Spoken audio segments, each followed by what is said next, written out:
ও কর্তামা, হ্যাঁ তুই এসেছিস? হ্যাঁ আমি এসেছি। তোর জন্য কত চিন্তা করেছি আমরা। আর বলো না, মায়ের হঠাৎ শরীর খারাপ হয়েছিল তো, তার জন্য আর আসতে পারিনি। তোর দাদার বিয়ে হলো, বিয়েতে কত আমরা আনন্দ ফুর্তি হলো, খাওয়া দাওয়া হলো। কি করবো কর্তামা, আমার কপালেই ছিল না আনন্দ। মায়ের তো খুব শরীর খারাপ ছিল, ওই জন্য আসতে পারিনি গো। এখন কিরকম আছে তোর মা? এখন মা ভালো আছে। এখন ওসব কথা বাদ দাও, যার হয়ে গেছে সবকিছু ঠিকঠাক হয়ে গেছে। বৌদিমণি কোথায় গো?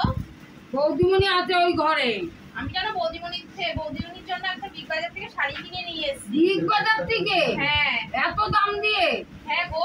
তুই তো তোর বড়লোক হয়ে গেছিস। আরে না, ওই একটি মাইনের টাকা জমানো ছিল, তাই দিয়ে কিছু নিয়ে এসেছি। কোথায় বৌমণি? বৌমণি ওই ঘরে আছে। দেখো, ডাক দাও বৌমণিকে, দেখো তো বৌমণির শাড়িটা পছন্দ হবে কিনা। বৌমা,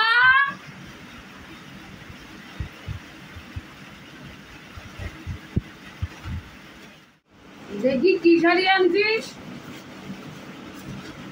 বৌদিমণি পছন্দ হবে তো? হ্যাঁ, এত সুন্দর শাড়িটা পছন্দ হবে না? কি বলিস, খুব সুন্দর শাড়ি আনছিস।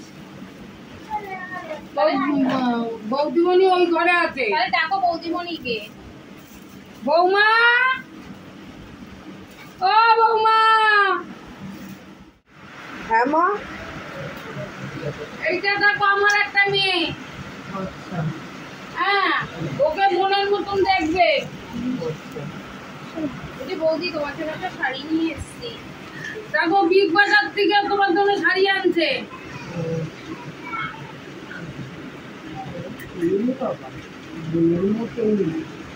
মেয়ের মতো পরিচয় দিয়েছে তোর বৌদিমণি। হ্যাঁ, এখন তো আমার হাতে চা তোমার কি আর ভালো লাগবে না, এ কথা বলিস না তুমি। তোর হাতে চাই আলাদা। হ্যাঁ, তোর হাতে চা খাবো একটু পরে। চিন্তা করছিস কেন তুই? ঠিক আছে, তুমি বসো, আমি তাহলে তোমার জন্য একটা চা করে নিয়ে। হ্যাঁ, চা করে তুমি নিয়ে। চা খাবে নাকি? তো খাও। খেয়ে দেখো আমার মেয়ের হাতের চা।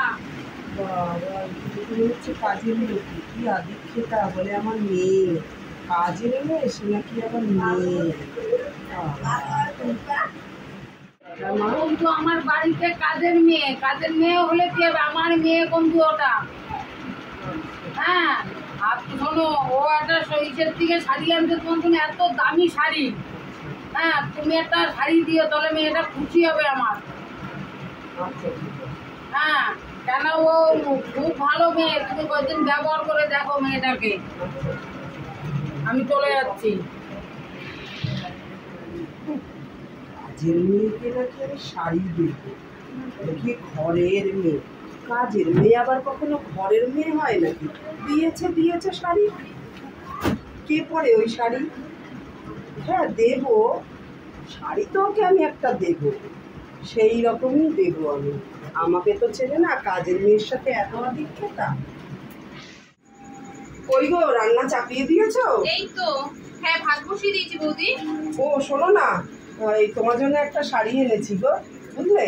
কি শাড়ি এনেছো আমার জন্য? ওই তুমি যেরকম শাড়ি পছন্দ করো সেরকমই শাড়ি এনেছি আমি, বুঝতে পেরেছো? নাও, পরো তুমি শাড়িটা। হ্যাঁ আচ্ছা। ভালোবেসে একটা শাড়ি দিয়েছে, আমি তো ভাবতেই পারছি না যে আমাকে এত সুন্দর একটা শাড়ি দিল। খুলেই দেখি।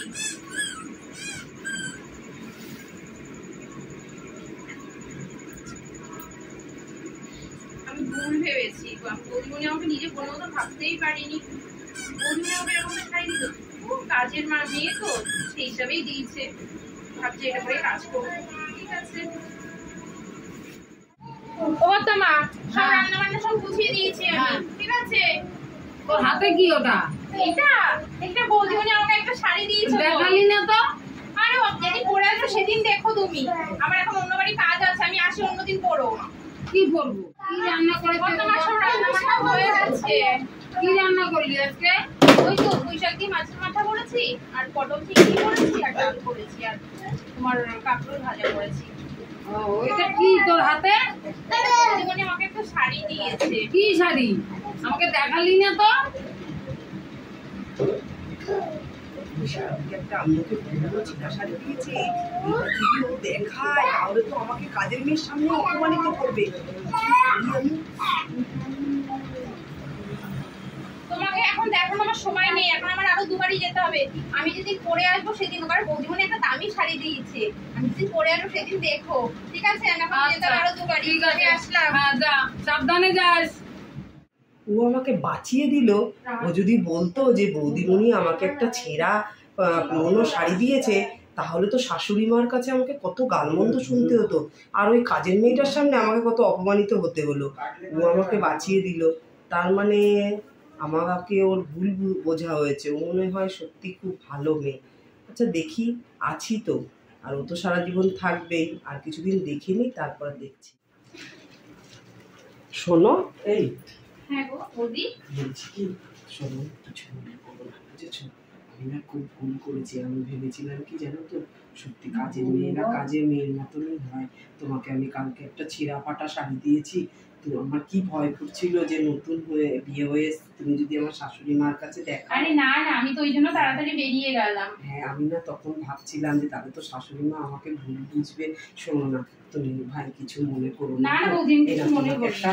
আমি বিয়েতে পেয়েছি, ভালো শাড়ি দিলাম, তুমি এই শাড়িটা দেবো না আমি? হ্যাঁ অবশ্যই নাও, ঠিক আছে? আর শোনো, তাড়াতাড়ি কাজ করে নাও, আমরা একসাথে খাবো, ঠিক ঠিক আছে? শাশুড়ি মার খাওয়া হয়ে গেছে, হ্যাঁ, আর তাহলে তুমি আর আমি খাবো, তাড়াতাড়ি কাজ করে এসো। বুঝতেই পারিনি আমিও। কি গো? হ্যাঁ বৌদি, আরে আমি খাবার টেবিলে তোমার জন্য বসে আছি, আমি এখনো খাইনি, তোমাকে এই ঘরটা বললাম না? মুছেই যাচ্ছিলাম। তাড়াতাড়ি আসো, তাড়াতাড়ি আসো, আমি খাবার টেবিলে বসে আছি ঠিক তোমার আছে, জন্য। তুমি যাও, আমি ঘরটা মুছেই আসছি, হয়ে গেছে।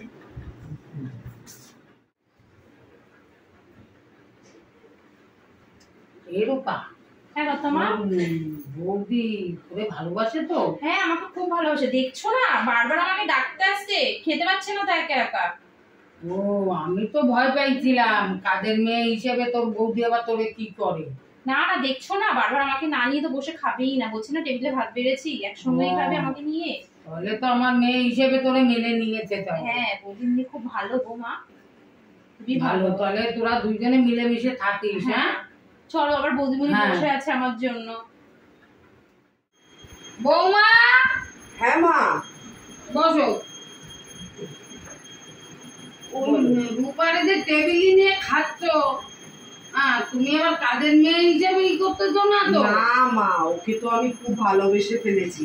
কারণ আমি না মা, মানে কি বলুন তো, আমি তো জানেন বড় ঘরের মেয়ে, আমার বাড়িতেও তো কতগুলো চাকর বাকর রয়েছে, তো আমাদের বাড়িতে অত আদিক্ষেতা চাকর বাকরদের নিয়ে কেউ করে না। তো প্রথম যেদিনকে তুমি রূপাকে আমার সাথে, আপনি রূপাকে আমার সাথে যেদিনকে পরিচয় করিয়ে দিলেন, আমি বললাম বাবা রূপা আবার কে, বললে আমার বাড়ির মেয়ে।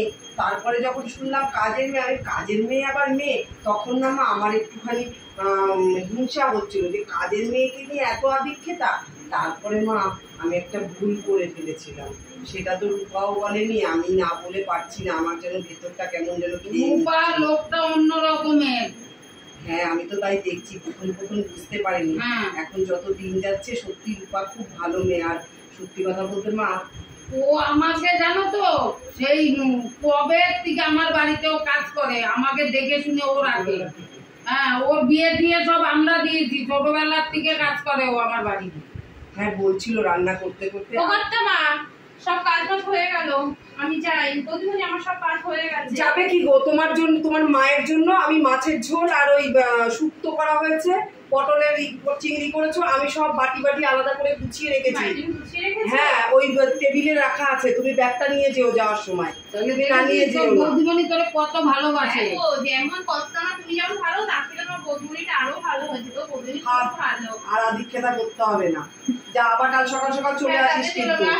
হ্যাঁ হ্যাঁ, জানো মা, একটা ভুল করে ফেলেছিলাম, না বলেও পারছি না। ওই যে সেদিনকে তুমি বললে না যে রূপা একটা শাড়ি নিয়ে এসছে, দামি শাড়ি, তুমি ওকে একটা শাড়ি দিও, তো আমার তখন খুব খারাপ লাগলো যে কাজের মেয়েকে আবার দামি শাড়ি দেবো আমি। তার জন্য না আমি একটা ছেঁড়া ফাটা পুরোনো শাড়ি দিয়েছিলাম, জানো মা। হ্যাঁ, আমি না পরে পোস্ট দিয়েছি, জানো তো। ওর জন্যই আমাকে ও দেখায়নি। সেদিন যদি দেখাতো, আমি ভাবছি তুমি তো আমাকে তাহলে অপমান করতে ওর সামনে, আর তাই দেখাইনি। আমি সেই থেকে আমি ওকে সত্যি খুব ভালোবাসি ওকে। ও আমু পরে না চিন্তা করছিলাম বৌমা, ও অন্য সব বাড়িতে যে কাজ করে, ওরে একটুখানি মুড়ি দিলে, একটু নাড়ু দিলে, একটা জাম পিস ব্লাউজের পিস দিলে আমার এনে সব দেখায়। ওই দিনকে ও দেখালো না, ও চলে গেল, আমার মনে একটু সন্দেহ হয়েছিল। আমি সেই যে ভুলটা করে ও আমার চোখ খুলে দিয়েছে মা। তো ও তো তোমাকে দেখায়নি না, ও তো চলে গেল, ও কিন্তু আমাদেরও কিছু বলেনি। মা আমি তার পরের দিনকে আমি ওকে একটা দামি শাড়ি দিয়েছি লালের মধ্যে, বুঝেছো? সত্যি আমি 2খানা শাড়ি দিয়েছি ওকে। ও আমি সেই থেকে আমি ওকে খুব মনে কেন ও খুব গরিব মেয়েটা। হ্যাঁ, ওর স্বামী না কাজকর্ম ঠিক মতন করে না, মাকে নিয়ে থাকে। হ্যাঁ ওই লোকের বাড়ি 5 বাড়ি কাজ করে, এই করে চলে। ঠিক আছে মা, হ্যাঁ একটু দেখে শুনে রেখো ওরে, তাহলে একটু খাবার খাবার দিও, গরিব না না। হ্যাঁ আমি ওকে প্রতিদিন আমি ওকে টিফিন বাটি করে ভাত তরকারি আমি গুছিয়ে দিয়ে দেবো। হ্যাঁ হ্যাঁ রাতের খাবারটা ওদের হয়ে যাবে। হ্যাঁ ওর মার জন্য চুরি। নমস্কার বন্ধুরা, আপনারা সবাই কেমন আছেন? আশা করি সবাই খুব ভালো আছেন। শুভ সন্ধ্যা। আমি ননদ বৌদি জুটি চ্যানেল থেকে বলছি। আপনারা তো আমার ভিডিও দেখেন, কমেন্ট করবেন কেমন হয়েছে, আর সবাই ভালো থাকবেন। যারা সাবস্ক্রাইব করেননি অবশ্যই একটু সাবস্ক্রাইব করে দেবেন। আর নমস্কার।